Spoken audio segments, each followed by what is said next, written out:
জান্নাতের গন্ধ কি পাওয়া যায়? সুবহানাল্লাহ। আচ্ছা, একটু বলেই দিই মাঝখানে, রাসূলুল্লাহ সাল্লাল্লাহু আলাইহি ওয়াসাল্লাম মেরাজে হঠাৎ সুঘ্রাণ, নবী সাল্লাল্লাহু আলাইহি ওয়াসাল্লাম বলছেন কোত্থেকে আসছে এটা? জিবরাইল আলাইহিস সালাম উত্তর দিচ্ছেন, এটা হচ্ছে ফেরাউনের মেয়ের চুল আঁচড়ে দিত একজন দাসী, যার হাত থেকে একদিন চিরুনি পড়ে গিয়েছিল। সে বলেছিল বিসমিল্লাহ বলে চিরুনি উঠিয়েছে, উঠে আবার আচরণ শুরু করেছে। এখন এর মেয়ে শুনে ফেলেছে, বিসমিল্লাহ বলে উঠিয়েছে। সেই মেয়ে ফেরাউনকে বলল যে আপনাকে বাদ দিয়ে এই দাসী আরেকজনকে ইলাহ মানছে। তখন সেই দাসীকে গ্রেফতার করা হলো। তুমি কার উপাসনা করছো, কার ইবাদত করছো? সে দাসী বলছে আমি এক আল্লাহর ইবাদত করি। কে আল্লাহ? যে আল্লাহ আমাকে সৃষ্টি করেছেন, যে আল্লাহ আমার রব, যে আল্লাহ আপনারও রব। ফেরাউনকে মুখের উপর বলে দিল। এবার ফেরাউন তাকে ধরে বলছে ফিরে আসো তোমার মতাদর্শ থেকে, না হলে তোমাকে জীবন্ত আগুনে পুড়িয়ে মার। কি বলছে? আগুনে পুড়িয়ে মার। তো সে ফিরে আসে না। তখন ফেরাউন দেখলো তার সন্তান সন্ততি আছে কিনা। সন্তানরা আমাদের সফট কর্নার না, সন্তানকে ডেকে আনা, দুইটা বাচ্চা, দুইটাকে তিনটা বাচ্চা। বলছে ফিরে আসো, আমাকে ইলাহ বলে স্বীকার করো, না হলে তোমার সন্তানদেরকে আগুনে ফেলে দিব।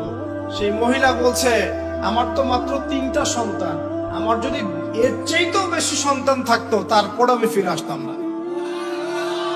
একে একে মায়ের চোখের সামনে এক এক করে বাচ্চাদেরকে জীবন্ত আগুনে পুড়িয়ে ফেলা। শেষমেশ সেই মেয়েটাকেও, সেই দাসীকেও জীবন্ত আগুনে পুড়িয়ে দেয়া হলো। নবী সাল্লাল্লাহু আলাইহি সাল্লামকে জিবরাইল আলাইহিস সালাম বলছেন ওই যে ফেরাউনের দাসী, অনেকে বলেছে তার নাম আসিয়া, এই নামটা কোরআনে নাই। নবীজি পেলেন তো? অন্য কোন নবী পেয়েছেন? অন্য কোন নবীর ক্ষেত্রে এটা দলিল পাওয়া যাচ্ছে না, কিন্তু নবী সাল্লাল্লাহু আলাইহি সাল্লামের ক্ষেত্রে দলিল পাওয়া যাচ্ছে। আচ্ছা, এটা গেল নবীর কথা। এই ঘটনা ঘটেছে মুসা আলাইহিস সালামের যুগে, আর নবী সাল্লাল্লাহু আলাইহি সাল্লাম ঘ্রাণ পাচ্ছেন মেরাজে। চিন্তা করতে পারেন কত বছর আগে ঘটনা ঘটেছে, আমরা জানতামই না। কিন্তু যদি মেরাজে নবী সাল্লাল্লাহু আলাইহি সাল্লামের কাছে সুঘ্রাণটা না আসতো। সুবহানাল্লাহ। এরপর কি? এটা তো নবীর ক্ষেত্রে গেল। সাহাবীদের ক্ষেত্রে কি হয়েছে? একজন সাহাবী যার নাম আনাস বিন নজর। কি নাম? আনাস বিন নজর। নামগুলো মনে রাখবেন। উহুদের মাঠে বিশাল যুদ্ধ হচ্ছে। আমরা জানি যুদ্ধের মধ্যে প্রথম দিকে মুসলিমরা প্রায় জয়লাভ করেই ফেলেছিল, কিন্তু একটা ভুল, অনলি একটা ভুল। কি ভুল? ওই জাবাল রুমার মধ্যে 50 জন তীরন্দাজ সাহাবীকে রেখে দেওয়া হয়েছে। নবীজি বলেছিলেন আমরা যদি মরেও যাই, আমাদের গায়ের গোশত যদি পাখি এসে খাওয়া শুরু করে, তোমরা নামবে না এখান থেকে। বুঝতে পারছেন? কমান্ড। এটা হচ্ছে একজন নেতার আনুগত্য। কমান্ড, নেতার আনুগত্য কত বড় জিনিস দেখেন। তো যখন যুদ্ধ শুরু হয়ে গেল, হামজা রাদিয়াল্লাহু আনহু সহ অন্যান্য সাহাবীরা বীর বিক্রমে যুদ্ধ করলেন। অল্প কিছু সময়ের মধ্যেই কাফেররা পালানো শুরু করল। যখন মুসলিমরা বীর দর্পে যুদ্ধ করে, কাফেররা পালিয়ে যায় না? যায় না? মুসলিমরা সবাই ঐক্যবদ্ধ যদি হতে পারত, কোন কাফেরের শক্তি ছিল নাকি ইসলামের দিকে চোখ তুলে থাকে?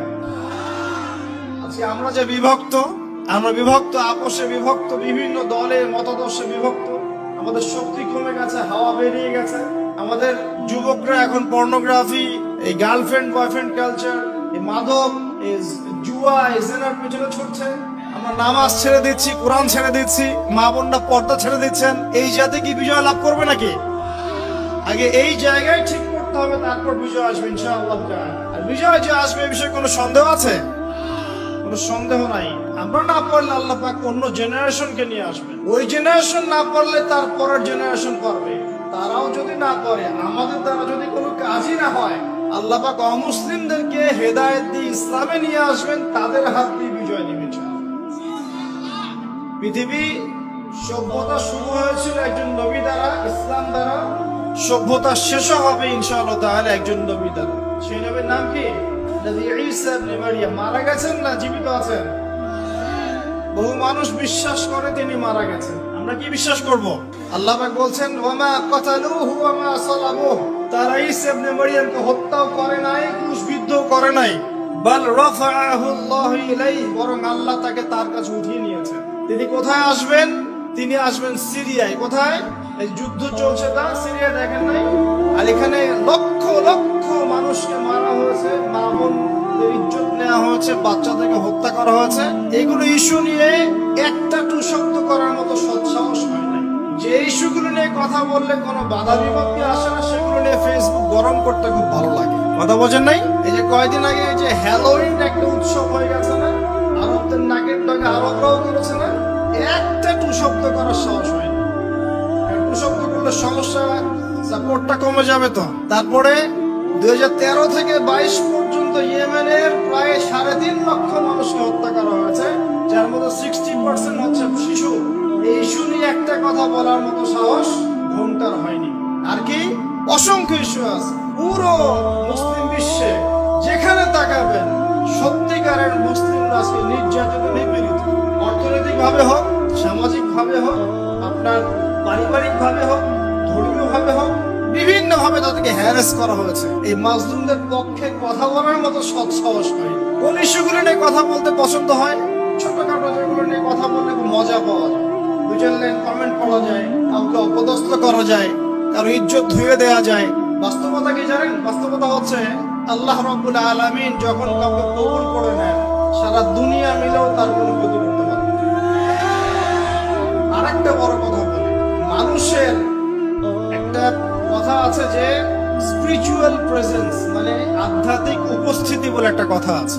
মানুষের ব্যক্তিগত প্রেজেন্সের চাইতে স্পিরিচুয়াল প্রেজেন্সটা অনেক বেশি ইম্পর্টেন্ট।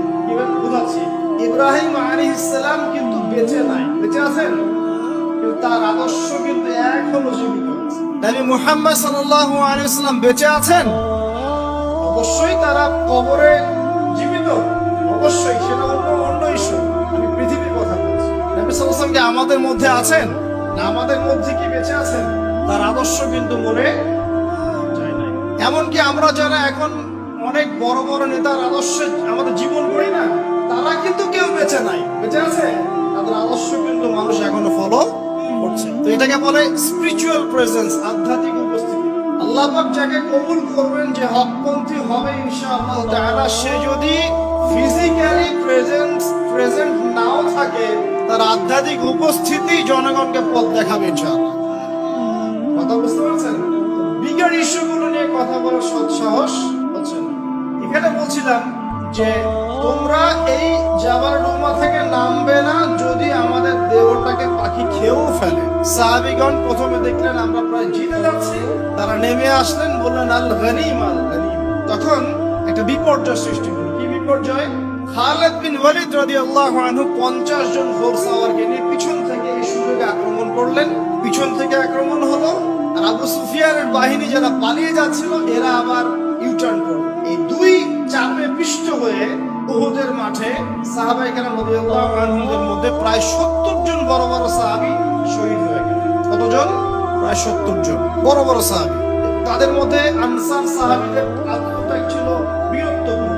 এমনকি নবী সাল্লাল্লাহু আলাইহি ওয়াসাল্লামকেও সেদিন মার খেতে হয়েছে, দাঁত মোবারক শহীদ হয়ে গেছে, পায়ের মধ্যে আঘাত পেয়েছিলেন, এই ভ্রুর মধ্যে কড়া ঢুকে গিয়েছিল। তার পাশে মাত্র 9 জন সাহাবী ছিলেন যখন তাকে আক্রমণ করা হচ্ছে। একে একে সাহাবীরা শহীদ হতে লাগলেন। তালহা রাদিয়াল্লাহু আনহুর কথা বলা যায়, তিনি নবীজিকে নিজে ঘাড়ে করে নিয়ে উহুদ পাহাড়ের উপর উঠে গিয়েছেন, এত শক্তি ছিল তার গায়ে। আমাদের যুব সমাজ কি শিক্ষা নেবে এখান থেকে? এভাবে মাদকের সাথে লাইফ লিড করলে তো হবে না। এভাবে যদি জিনা করলে তো আপনি ফিজিক্যালি স্ট্রং থাকতে পারবেন না, মানসিকভাবে স্ট্রং থাকতে পারবেন না। পর্নোগ্রাফিতে আসক্ত হলে তো আপনার শরীরে এনার্জি থাকবে না। জুয়া খেললে তো ওই রকম সাহাবীদের মতো আদর্শমান হওয়া যাবে না। নামাজ না পড়লে তো আপনার ভিতরে আধ্যাত্মিক শক্তি আসবে না। তো আমাদের যুব সমাজকে এখান থেকে শিক্ষা নিতে হবে। আল্লাহ পাক তৌফিক এনায়েত করুন। এখন সাহাবী উঠিয়ে নিয়ে গেছেন, নবী সাল্লাল্লাহু আলাইহি ওয়াসাল্লাম বলেন, তোমরা যদি কেউ জীবন্ত কোনো শহীদকে দেখতে চাও, তাহলে তালহাকে দেখো। তার শরীরে প্রায় 60 থেকে 70টা দাগ ছিল, তারপরে তিনি শহীদ হন নাই সেদিন। আল্লাহ পাক তাকে হেফাজত করেছেন। তিনি বলছিলেন, আমি যখন যুদ্ধ করছিলাম, আর রাহিমুল মাকতুম বইটার মধ্যে আছে, আল্লাহ পাক তখন তাকে এত সাকিনা প্রশান্তি দিয়েছেন যে ঘুমে তার চোখ দিয়ে মানে শান্তির ঘুম চলে আসছিল। তিনি বলছেন, দুইবার আমার হাত থেকে তরোয়াল পড়ে গেছে ঘুমের চোটে। চিন্তা করতে পারেন, যুদ্ধ হচ্ছে, আল্লাহ পাক তাকে শান্তির ঘুম দিয়ে দিচ্ছে চোখের মধ্যে।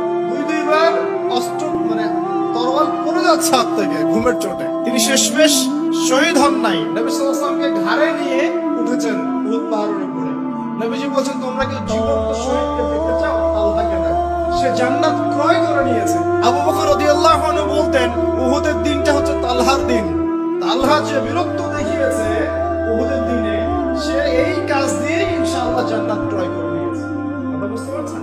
প্রত্যেক সাহাবীর এফোর্ট ছিল। তো এই সময়ে একটা গুজব ছড়িয়ে পড়েছিল যে রাসূল সাল্লাল্লাহু আলাইহি ওয়াসাল্লামকে হত্যা করা হয়েছে, এমন একটা গুজব ছড়িয়ে দেওয়া হয়েছে মাঠের মধ্যে।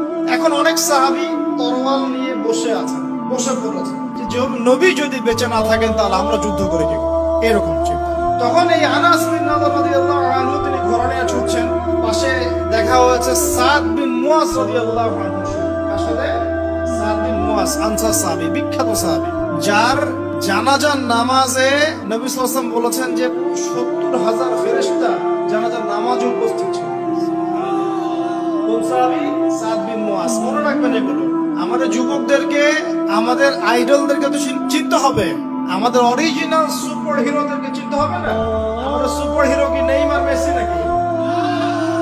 এইসব অহেতুক কাজে সময় নষ্ট করবেন না, টোটালি ওয়েস্ট অফ টাইম। সময়ের অপচয়, জুয়া খেললে অর্থের অপচয়, আপনার যৌবনের অপচয়। সবচেয়ে বড় কথা হচ্ছে হায়াতটা নষ্ট হয়ে গেল। হায়াত নষ্ট হয়ে গেল। হ্যাঁ খেলবেন, আমি তো খেলার পক্ষের মানুষ নাকি। খেলবেন যে খেলাতে আপনার ফিজিক্যাল উপকার আছে, ফরজ ওয়াজিব তরক হচ্ছে। খেলতে গিয়েছেন, নামাজ মিস হলে খেলা চলবে না। ফিজিক্যাল স্ট্রাকচার ঠিক রাখার জন্য, স্ট্যামিনা বাড়ানোর জন্য, ফিজিক্যালি ফিট থাকার জন্য আপনি কায়িক খেলা কিছু খেলতে পারেন। এই খেলাগুলোর মধ্য দিয়ে আপনার ফরজ ওয়াজিবটা তরক করা, এগুলো খেলা দেখতে বসলে আমাদের কোনো উপকার আছে? ফিজিক্যাল খেলছে ওরা আর আমরা গোল গোল করে চিল্লাচ্ছি, কোনো উপকার আছে? জাস্ট একটা চোখের ক্ষুধা, কিছু না। অথচ আপনি যদি সকালবেলা উঠে 10 রাউন্ড দিতেন পদ্মার পরে, উপকার ছিল। আধা ঘন্টা আপনারা যদি ফুটবল খেলতেন। একটা আয়াত থেকে কথা বলা শুরু করি, সূরা হুজুরাত পড়বেন। সূরা হুজুরাত, এই সূরার প্রথম 4টা আয়াত পড়লে বুঝতে পারবেন আল্লাহ রাব্বুল আলামিন সাহাবীদেরকে শিক্ষা দিচ্ছেন। তাদেরকে, নবীর সাহাবীদেরকে শিক্ষা দিচ্ছেন যে যখন রাসূল সাল্লাল্লাহু আলাইহি ওয়াসাল্লাম কথা বলবেন, তোমরা তার কণ্ঠস্বরের উপরে তোমাদের কণ্ঠস্বর নিয়ে যাবে না। যদি রাসূলের কণ্ঠস্বরের উপরে তোমাদের গলার ভয়েস চলে যায়, তোমাদের আমল ধ্বংস হয়ে যাবে, তোমরা টেরি পাবে। এখন রাসূলের কথাগুলো কারা বলেন? আলেম ওলামারা, দ্বীনের দায়ীরা, মুআল্লিম, মুবাল্লিগরা। যে মজলিসে কোরআন এবং সুন্নাহর কথা হবে, আল্লাহ এবং তার রাসূলের কথা হবে, সেখানে উচ্চস্বরে কথাবার্তা বলা যাবে না। এটা আমার মত, সরাসরি কোরআনে নাই, কিন্তু আমার মত এটা। উচ্চস্বরে অপ্রয়োজনীয় কোনো কথা চিৎকার চেঁচামেচি করা যাবে না।